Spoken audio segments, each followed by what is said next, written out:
पारद से बनी देवी प्रतिमा क्यों है खास? किस भगवान की प्रतिमा अगर पारद की हो तो मिलता है मान सम्मान और सफलता हमेशा कदम चूमती है। चलिए जानते हैं पंडित जी से। पंडित जी बताइए, पारद से बनी देवी प्रतिमाएं। देखिए, पारा एक ऐसी धातु है जो बहुत ही पवित्र है और पारे से बनी देव प्रतिमाओं को घर में स्थापित करके पूजा करना सबसे शुभकारी माना जाता है। पारद को सबसे ज्यादा शुद्ध और सात्विक धातु माना जाता है। हमारे यहाँ 18 महापुराण हैं, जिनमें लगभग संसार के समस्त विषयों का समावेश है। उनमें से एक ब्रह्म पुराण है। ब्रह्म पुराण के अनुसार जो भी व्यक्ति पारद से बनी देवी देवताओं की मूर्ति को स्थापित करके उसकी हर रोज पूजा करता है, उसको सुख समृद्धि मिलती है और सबसे बड़ी बात मोक्ष की प्राप्ति होती है।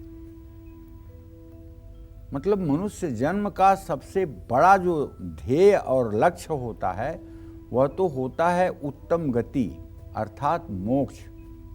और अगर वह प्राप्त हो रहा है पारे के देव प्रतिमाओं के पूजन से, तो इससे बड़ी बात हो भी क्या सकती है। ऐसे व्यक्ति के जीवन में मान सम्मान सुख शांति सफलता किसी चीज की कोई कमी नहीं रहती है। पारद से बनी किन किन देव प्रतिमाओं को आप अपने घर में स्थापित कर सकते हैं ये भी जान लीजिए। जैसे भगवान शिव का शिवलिंग,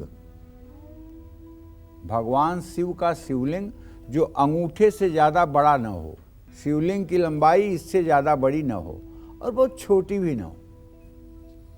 भगवान गणेश की मूर्ति, भगवान श्री कृष्ण की मूर्ति, हनुमान जी की मूर्ति, माँ लक्ष्मी का मूर्ति, माँ दुर्गा की मूर्ति, नंदी की मूर्ति, पारद का श्रीयंत्र, ये सब आप अपने पूजा घर में स्थापित कर सकते हैं।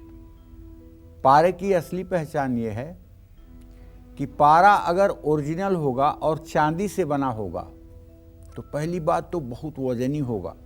दूसरी बात, उसको सोने से स्पर्श कराइए, सोने को स्पर्श करते ही उस सोने को सफेद कर देगा। उसके ऊपर चांदी का 4 वर्क लगा दीजिए और कुछ ही घंटों में वो सारी चांदी के वर्क को खा जाएगा। चांदी और सोने को खाता है पारा, ये बात ध्यान रखिएगा। जो लोग सोने की अंगूठी पहन करके और पारे के श्रीयंत्र की पूजा करते हैं या पारे के शिवलिंग की पूजा करते हैं, धोते पोंछते हैं, वो अगर बाद में अपनी सोने की अंगूठी देखें तो उनकी सोने की अंगूठी कुछ क्षणों के लिए तो सफ़ेद हो ही जाती है और उसको फिर ठीक होने में कम से कम 3-4 घंटे का समय लगता है।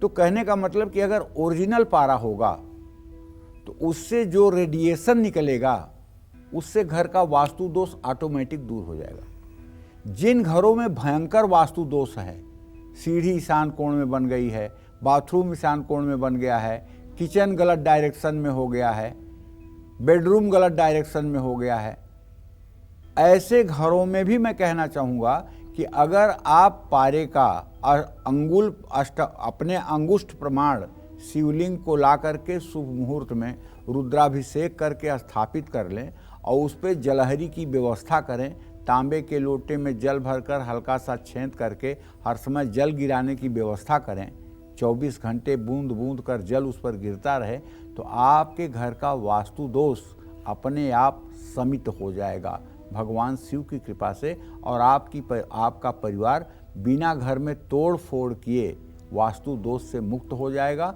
और उन्नति के पथ पर लोग बढ़ेंगे। लेकिन ईशान कोण में यदि टॉयलेट है और संभव है उसे बंद करना तो उसे बंद कर देना चाहिए, क्योंकि वो देवस्थान है और देवस्थान पर गंदगी करने से कभी भाग्य साथ नहीं देता है। इसलिए ये बात ध्यान रखने की आवश्यकता है। और हाँ, अगर आप पारे से बने हुए श्री यंत्र की पूजा करते हैं, उसका सहस्रार्चन करते हैं, उसकी षोडशोपचार पूजन करते हैं, तो लक्ष्मी तो सदैव आपके हृदय में ही निवास करेंगी। आपके चिंतन की देरी होगी, आपकी मनोकामना शीघ्र पूरी होगी।